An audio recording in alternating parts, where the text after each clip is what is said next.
The dust kicked up behind my truck as I drove down the long, unpaved road leading to what my in-laws mockingly called my million-acre mistake.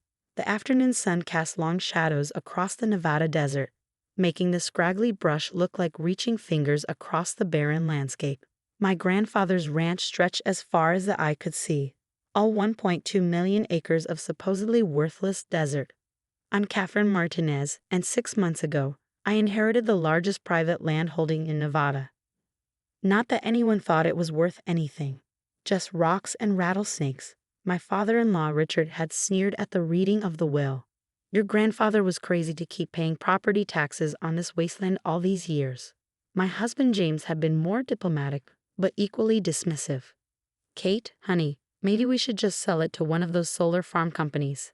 At least get something out of it. But I remembered the look in my grandfather's eyes the last time I visited him 3 weeks before he passed. He called me to his study, his weathered hands trembling slightly as he pulled out an old leather-bound ledger. Katie, he'd said, using the nickname only he was allowed to use, I need you to promise me something. When I'm gone, this ranch comes to you. Not your cousins, not your Uncle Thomas, you. And I need you to promise you won't sell it. Not for any price. Not until you understand why. I promised, not understanding then why it mattered so much. The ranch had been in our family for 4 generations, but it had never produced anything of value. No crops would grow in alkaline soil. The few cattle we tried to raise had struggled in a harsh environment. Even the mining companies that occasionally surveyed the land had declared it worthless. But Grandpa Jack wasn't crazy, and he wasn't sentimental. He was a shrewd businessman who'd made his fortune in real estate development across the Southwest. If he thought this land was valuable enough to pay 6 figures in annual property taxes for 40 years, he had a reason. I just had to figure out what it was. The first clue came 3 months after I inherited the ranch. I was going through old papers in Grandpa's study when I found a series of letters from the 1970s. They were from the Department of Energy discussing some kind of geological survey. Most of the technical details were redacted, but one phrase caught my eye. Unique subterranean characteristics. The second clue arrived in the form of Thomas, my uncle, showing up unannounced at my door in San Francisco. Katie, he'd said, trying to hide his desperation behind a friendly smile. I've been thinking about the ranch. I know it's a burden for someone your age. Property taxes, maintenance, I'd be happy to take it off your hands. Say $5 million. $5 million for land he called worthless just months earlier. Something wasn't adding up. I started digging deeper. The ranch's property records showed strange patterns. Every few years, different government agencies would conduct surveys, always classified, always focused on the same central region of the property. And after each survey, someone, usually a shell company, would try to buy the ranch. Grandpa had turned them all down. The more I investigated, the more mysterious it became. I hired a geological consultant to review public records of the area. He found references to unusual magnetic readings, unexplained seismic patterns, and what he called anomalous thermal signatures. Mrs. Martinez, he'd said, choosing his words carefully, there's something very unique about your property. But whatever it is, someone's gone to a lot of trouble to keep it quiet. That's when the pressure started. First came the official-looking notices claiming environmental violations that would require selling the land. My lawyer proved them fake. Then came the threats to raise the property taxes to unsustainable levels. Those disappeared after I filed a formal complaint. Finally came the accidents, a mysterious fire at the ranch house, vandalism to the perimeter fencing, anonymous calls warning me to take the offer while it's still available. They thought they could scare me into selling. They didn't know me very well. I'm my grandfather's granddaughter, after all. That's why I was driving out to the ranch today, despite my husband's protests. I found something in Grandpa's old ledger, hidden between the pages. A map, marked with coordinates and a cryptic note. Summer solstice noon. The shadow tells the truth. Today was the summer solstice. I parked my truck near the old survey marker Grandpa had noted on the map. The sun was directly overhead, harsh and unforgiving. According to the coordinates, I was standing at the center of whatever had made this worthless desert so valuable. That's when I saw it. As the sun reached its zenith, the shadows of the surrounding rock formations aligned perfectly, pointing to what looked like a natural stone arch about a quarter mile away. My hands trembled as I pulled out Grandpa's final letter. The one marked "Open when you find the arch." Inside was a single key and a note. "The truth is under the arch, but be careful who you trust, Katie. Some secrets are worth more than money." I grabbed my backpack and started walking. With each step, I could feel the weight of 4 generations of family history, of my grandfather's trust, of all the mysterious forces trying to force me off this land. Whatever was under that arch, it had better be worth it. I reached the formation just as a cloud passed over the sun. The arch was smaller up close, maybe 7 feet high, weathered by centuries of wind and sand. At its base, partially hidden by brush, was what looked like a steel door set into the rock face. The key fit perfectly. As I turned it, I heard voices behind me. Spinning around, I found myself face to face with 2 men in dark suits, both holding government IDs. "Mrs. Martinez," the taller one said, his tone professionally pleasant, "we need to talk about your property. The United States government is prepared to offer you $50 million for immediate transfer of ownership." I looked at them, then at the door, then back at the vast expanse of worthless desert.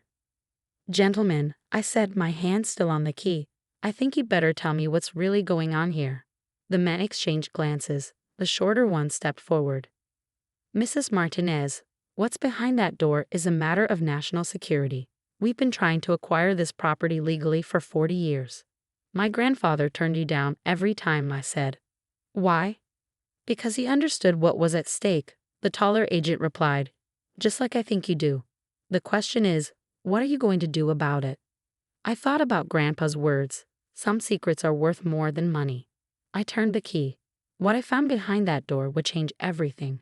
Not just for me, but for the entire world. But that's not where the story ends. It's where it truly begins. The steel door opened with a hiss of preserved air, revealing a stairway descending into darkness. My flashlight beam cut through the gloom, illuminating metal walls that definitely weren't part of any ordinary ranch infrastructure. "Mrs. Martinez," the taller agent, who had introduced himself as Agent Collins, said urgently, "before you go down there, you need to understand something. What you're about to see is classified at the highest levels." I turned to face them. "Then I suggest you start explaining. What exactly did my grandfather protect for 40 years? Agent Davis, the shorter one, stepped forward. "In 1972, your grandfather's routine water survey discovered something extraordinary. A massive underground aquifer, but not of water. Liquid helium-3. My mind raced. Helium-3, the rare isotope essential for nuclear fusion research, quantum computing, and advanced medical imaging. A substance so rare on Earth that it sold for millions per liter." "How much?" I whispered. "Based on our latest surveys," Agent Collins replied, "approximately 400 million liters. The largest natural deposit ever discovered on Earth. At current market prices," he paused. "Well, let's just say 50 million is a very conservative offer." I did the quick math in my head and almost stumbled. The helium-3 reserve under my feet was worth billions, possibly trillions of dollars. Why didn't Grandpa tell anyone? "Because Jack Martinez was a patriot," Agent Davis said. "He understood that if this discovery became public, it could destabilize global politics. Nations have gone to war for far less. So he made a deal with us. He'd keep the secret, maintain the cover of a worthless ranch in exchange for ensuring the resource would be used responsibly when the time came." I started down the stairs, the agents following close behind. The passage led to a large chamber carved from the bedrock. Scientific equipment lined the walls, monitoring stations, sampling devices, and what looked like a secured computer system. "Your grandfather insisted on independent verification," Agent Collins explained. "He wanted proof that none of the helium-3 was being extracted without proper oversight. Everything is logged, documented, and independently audited." I ran my hand along one of the monitoring stations, remembering Grandpa's words about secrets worth more than money. He hadn't just been protecting a valuable resource, he'd been protecting its proper use. "The $50 million offer," I said slowly, "that wasn't really to buy the land, was it?" Agent Davis shook his head. "It was to gauge whether you discovered the truth. If you'd accepted, we'd have known you were still in the dark. And now?" "Now we make you the real offer," Agent Collins said. "The same one your grandfather accepted. Partnership with the Department of Energy, controlled extraction. guaranteed fair market prices, and most importantly, oversight of how this resource is used. I thought about my family, my dismissive in-laws, my doubting husband, my uncle's desperate attempt to buy the ranch. They'd all thought I was foolish for keeping worthless land. I need time to think, I said. Of course, Agent Collins replied. But Mrs. Martinez, this needs to stay confidential. National security. I understand, I cut him off. But I have some conditions of my own.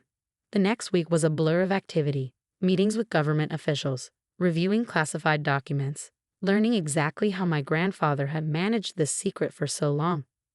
Then came the family gathering I called to discuss the ranch's future. They all came, of course. My in-laws, eager to tell me again how foolish I was. Uncle Thomas, probably planning another lowball offer. Even my husband James, who'd been increasingly frustrated with my obsession with worthless desert land. I'd chosen the ranch house for the meeting, the same room where they laughed at my inheritance 6 months ago. Thank you all for coming, I began, standing at the head of the table. I've made a decision about the ranch.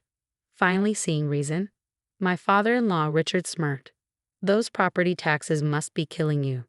I smiled. Actually, I've decided to keep it. In fact, I've just signed a very interesting contract regarding its use. Uncle Thomas leaned forward. What kind of contract? A federal research partnership, I said, sliding copies of a heavily redacted document across the table. It seems this worthless land has some unique properties that interest the Department of Energy. The room erupted in chaos. Questions, demands, threats of legal action. I held up my hand. The details are classified, but I can tell you that the ranch will remain in my name, as Grandpa wanted. And the compensation. I paused, savoring the moment, will be more than adequate to cover the property taxes. How much? James demanded. The exact figure is confidential, I replied, but let's just say we won't have to worry about money. Ever. Richard's face had turned an interesting shade of purple. You can't do this alone. You need advisors, professionals. Actually, I cut him off. Grandpa made sure I had everything I needed. He left quite detailed instructions. Plus, I have excellent government partners now. As if on cue, Agents Collins and Davis entered the room, their federal badges prominently displayed. Mrs. Martinez, Agent Collins said formally, the initial survey team is ready when you are. The look on my family's faces was priceless. Uncle Thomas seemed to age 10 years in 10 seconds. My father-in-law's bluster deflated like a punctured balloon. And James just stared at me like he was seeing me for the first time. I'll be right there, I told the agents. Then I turned back to my family. I think we're done here. I have a ranch to run. Over the next year, everything changed. The Department of Energy established a research facility on the property, disguised as a solar power installation. The first controlled extraction of helium-3 began, under strict oversight. My marriage didn't survive, but that was probably for the best. James couldn't handle that his simple wife had outmaneuvered everyone. His family was even worse, alternating between attempts to curry favor and threats of litigation. All of which failed thanks to Grandpa's careful planning. Uncle Thomas tried to claim mental incompetency had influenced Grandpa's will. His case was quickly dismissed when the government's lawyers got involved. The ranch still looks worthless to outsiders. Just rocks and rattlesnakes, like my ex-father-in-law said. But beneath the surface, it's helping drive a revolution in clean energy research. The helium-3 is being used in experimental fusion reactors, advanced medical equipment, and quantum computing research. Every major decision of the resource's use goes through a board that I chair. Just like Grandpa wanted, we ensure it's used responsibly for the benefit of science and humanity, not just profit. I still live in the old ranch house, despite having more money than I could spend in 10 lifetimes. There's something about the desert sunset that puts everything in perspective. Last week, I found another letter from Grandpa, this one tucked inside the old ledger's cover. It was dated just days before he died. Dear Katie, by now you've discovered the truth about our worthless ranch. But the real treasure isn't the helium-3, valuable as it is. It's the proof that one person, standing firm on their principles, can make a difference. I didn't choose you because you were my only grandchild. I chose you because you understand that some things are worth more than money. You understand that true wealth isn't just about what you own. It's about how you use it to make the world better. Take care of our secret, Katie. Use it wisely. And remember that the best revenge against those who doubted you isn't to prove them wrong. It's to prove right the people who believed in you. Love, Grandpa. I sat on the porch that evening, watching the sun set over my million acres of worthless desert. A government helicopter passed overhead, probably headed to the research facility. In the distance, I could see the lights of the solar farm that hid our real work from the world. My phone buzzed. Another investment offer from Richard's business partner, trying to get a piece of whatever they thought I found. I deleted it without reading it. Some things really are worth more than money. Sometimes the greatest gift isn't what you inherit, but what you learn about yourself while protecting it. And sometimes the best way to honor those who believed in you is to prove that their faith was justified. As the stars came out over the desert, I thought about all the people who'd laughed at my million-acre mistake. They'd been right about one thing: this land wasn't worth millions. It was worth so much more. Not just in dollars, but in the potential to change the world. And the opportunity to prove that one person, standing firm on their principles, really can make a difference. Grandpa had known that all along. He'd just been waiting for the right person to understand it too. Looking out over my empire of sand and secrets, I smiled. The next generation of clean energy technology was being developed beneath these rocks. Quantum computers would run on our helium-3. Medical breakthroughs would be powered by what we provided. And nobody passing by would ever know, seeing only worthless desert land. Just the way Grandpa planned it. Just the way it should be. Because sometimes the most valuable things are the ones that don't look valuable at all. Sometimes the best revenge isn't about getting even. It's about getting it right. And sometimes a million acres of worthless desert can change the world. As long as it's in the right hands. End.